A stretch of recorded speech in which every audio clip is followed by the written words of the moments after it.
Now we've got the former White House press secretary and the host of Inside with Jen Psaki on MSNBC. Jen, thanks so much for taking the time.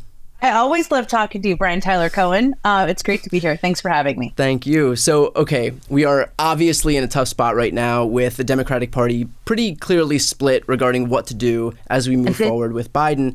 So how have you been reconciling the difference in people who, on one hand, say, we want to win, and Biden's the only one who's done it. He enjoys the incumbency advantage. He's got a strong record to run on, with the other people who say, we also want to win, and we think it's too precarious with Joe Biden, so let's pivot to Kamala Harris, who can more effectively prosecute a campaign against Donald Trump.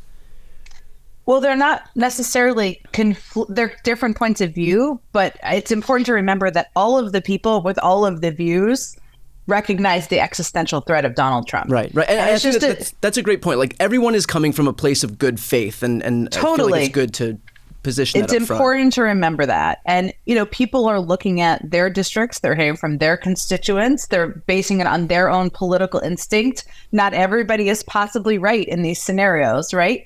But I think I actually think as challenging and slightly hellish of a period of time this is within the Democratic Party, it also speaks to how the party is a party that cares about democracy, that cares about having real conversations about who can defeat Donald Trump, and it's evidence of that as well. So I don't know if it can be reconciled because there is not a clear answer to that question. Right. A lot of things are true at the same time, right? And so the points you raised are very true, right? If you're the Biden team and people who feel it can only be him, they're looking at data and they're saying the race is close. We've always said that. Things haven't massively moved.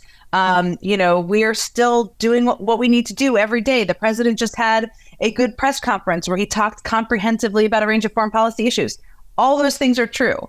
At the same time, what also is true is members of Congress, senators, people who are up for re-election who are saying, I'm concerned about whether he is up for the job from what I saw in the press conference. What I saw in the debate a couple of weeks ago and what I'm hearing from my own constituents. That's the challenge of this moment. What I don't know, time means it has to be resolved, but how exactly it is going to be resolved. Yeah.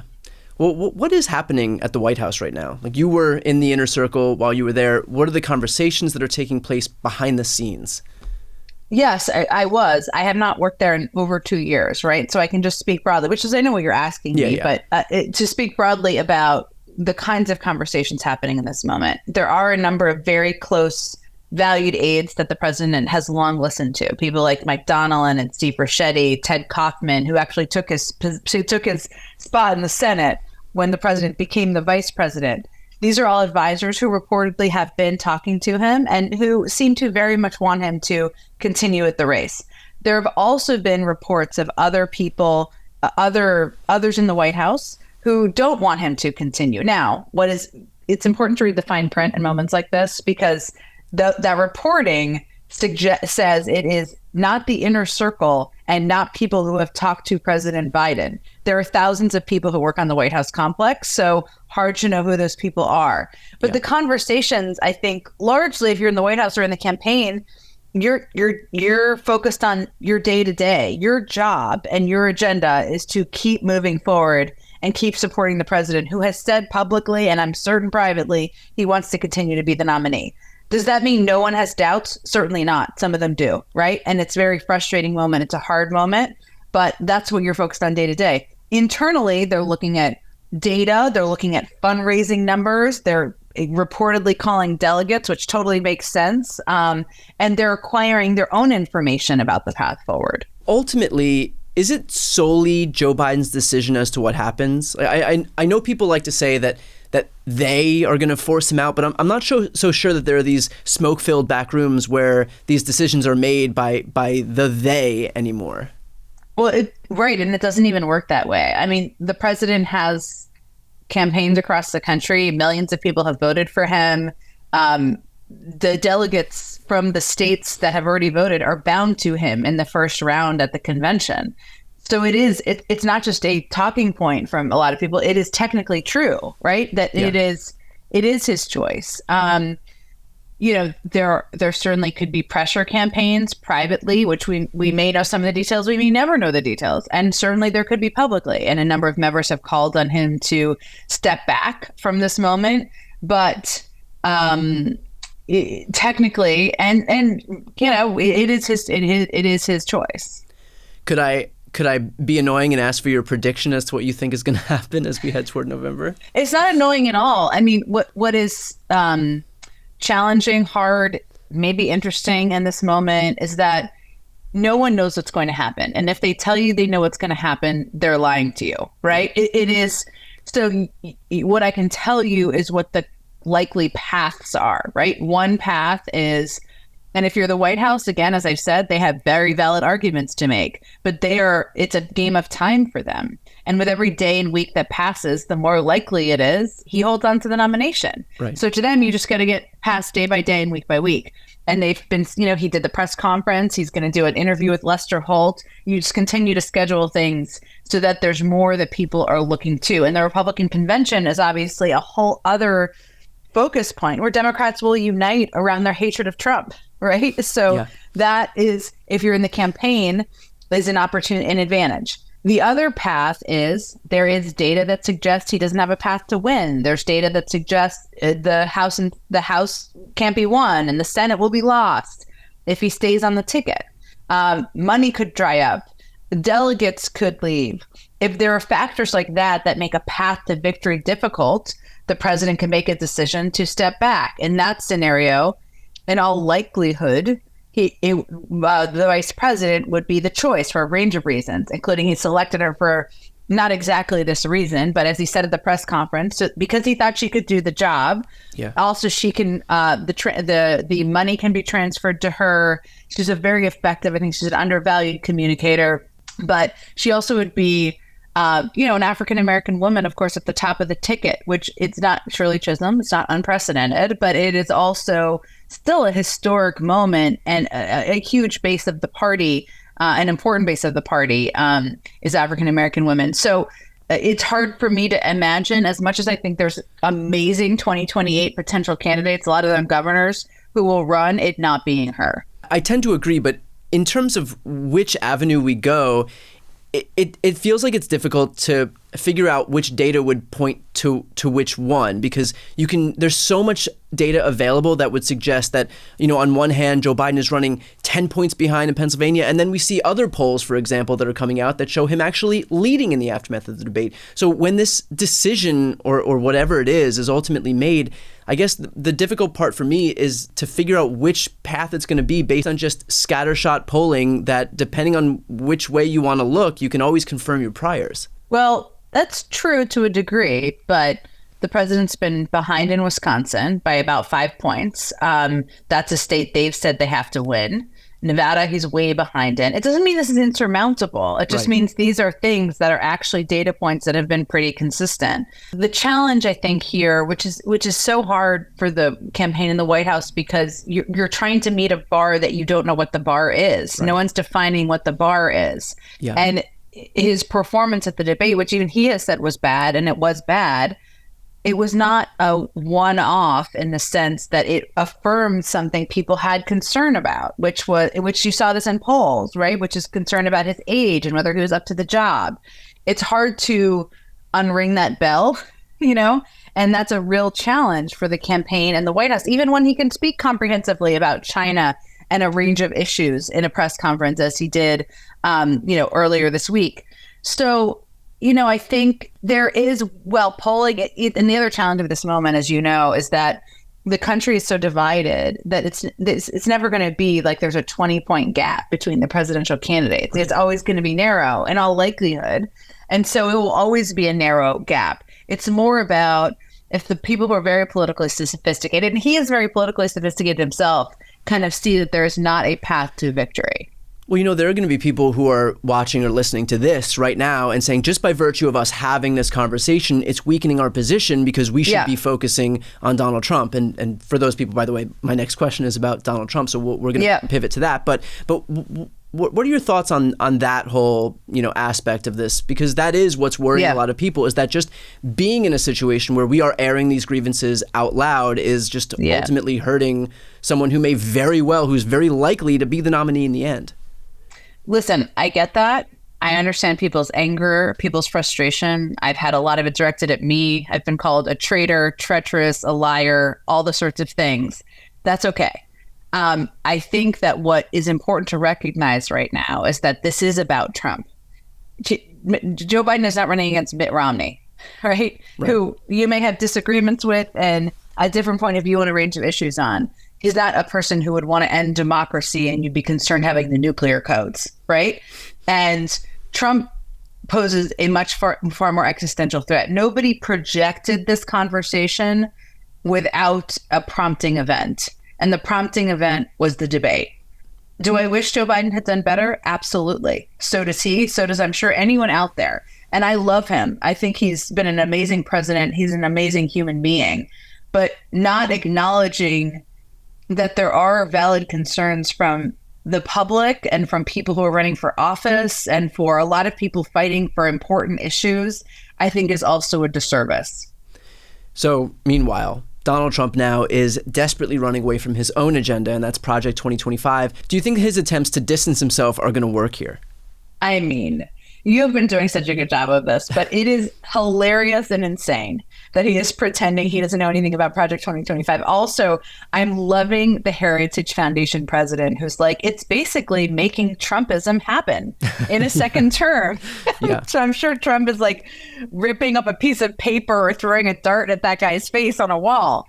It's interesting because if you psychoanalyze Trump, which is obviously always dangerous, but in this particular instance, it feels like he saw the branding of this Project 2025 thing is not working well, as in it's kind of becoming a problem. Yeah.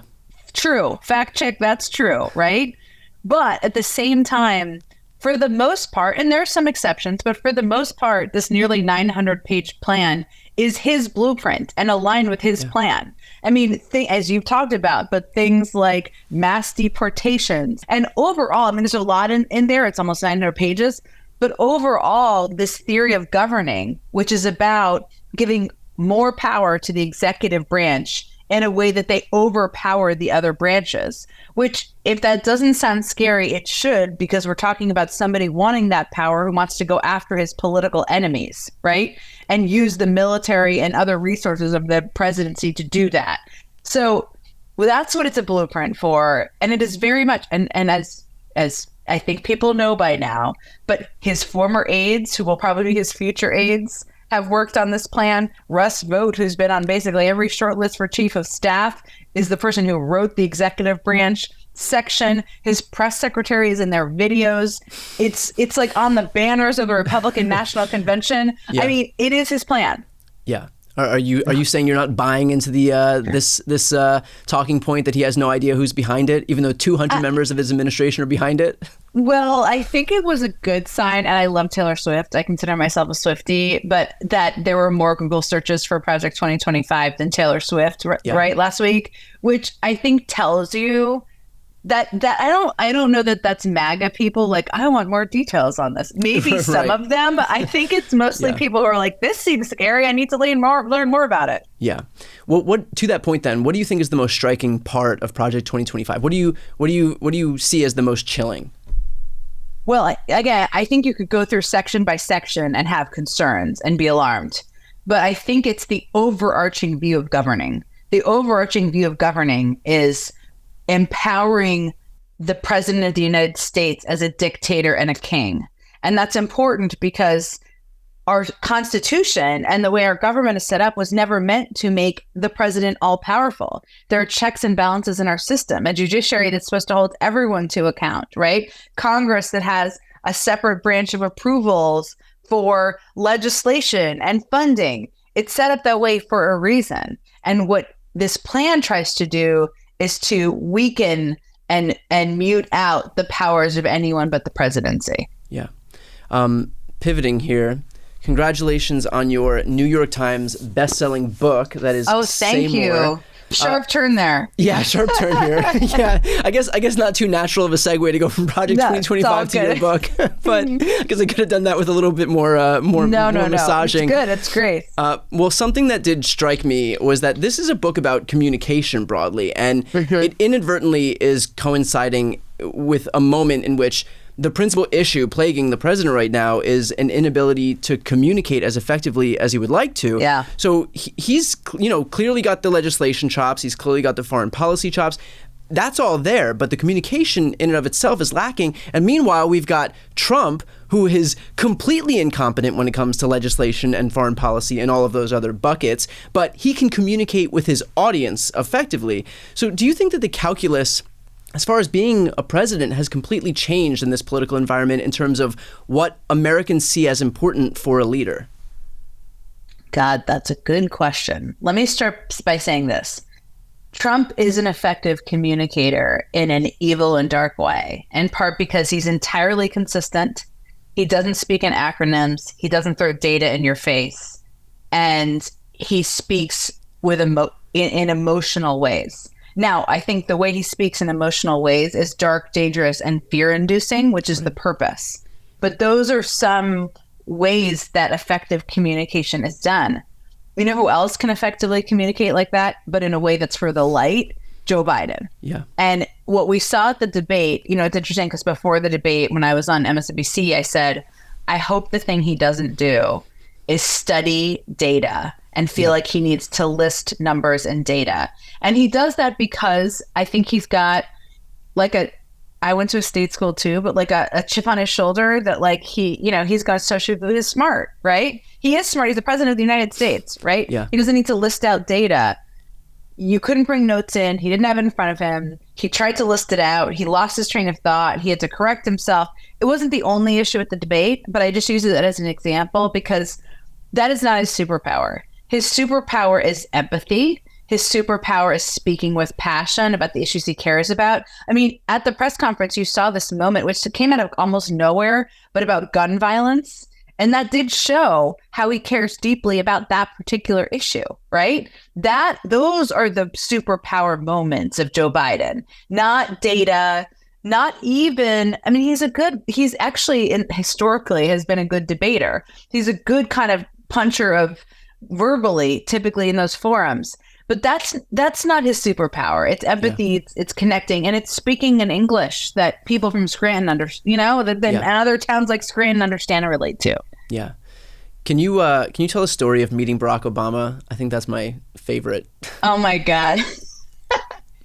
So when I started working for Barack Obama, it was a couple of years after he gave his amazing convention speech. I tell the story in there about how your friend and mine, Jon Favreau, and I were backstage at the convention at the time in 2004, litigating an argument between John Kerry's daughters about who would introduce him at the convention. So we actually missed the speech, but of course we all saw it afterwards. And this was 2007 when I first met him. It was October. And I had been sent by the campaign to go staff him, which means travel with him to events in Ohio. He's doing fundraisers and some other events. So I was waiting in his car because you wait in the car so that when the principal or the senator or the candidate gets out of the car, you're not delaying the process. And I thought, I'm so nervous I'm going to throw up because he was a larger than life figure then. He still is now. I mean, sometimes I get nervous when I see him now, which is kind of ludicrous. I worked for him for 10 years. But he gets in the car and I said, I'm sure you're wondering who I am and why I'm here in your car. And I was like, that was so slick. I felt really good about myself, Yeah. And then I proceeded to get the strap of my bag caught on a handle of the car and pour the entire contents of my bag, pens, tampons, like everything into his lap.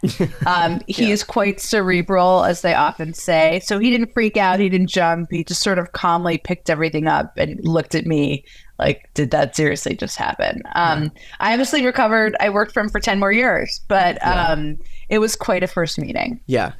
All right. So now finally we have MSNBC Live. It's happening Saturday, September 7th.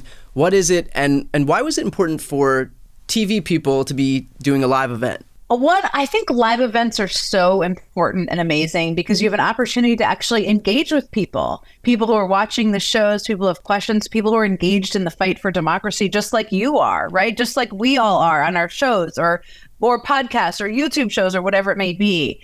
And this was an opportunity in just months before a very pivotal election to do exactly that. So people can attend. We'll have sessions where we talk about a range of issues with everybody's favorite anchors. And I mean, of course, Rachel Maddow is going to be there, Joy Reid, Chris Hayes, Alex Wagner, everybody's favorites. And we'll talk about the issues of the day, the election, democracy. Steve Kornacki, of course, he'll be there as well. But really, it was an opportunity to engage with the viewers. And that's such an important part of what we all do. It's such a privilege to be able to host shows, as you know, and rarely do you get to do it like this in person. Very much looking forward to it. For those watching and listening right now, again, the book is Say More. Highly recommend grabbing a copy. Jen, thank you so much for taking the time. Thank you. It was great talking to you.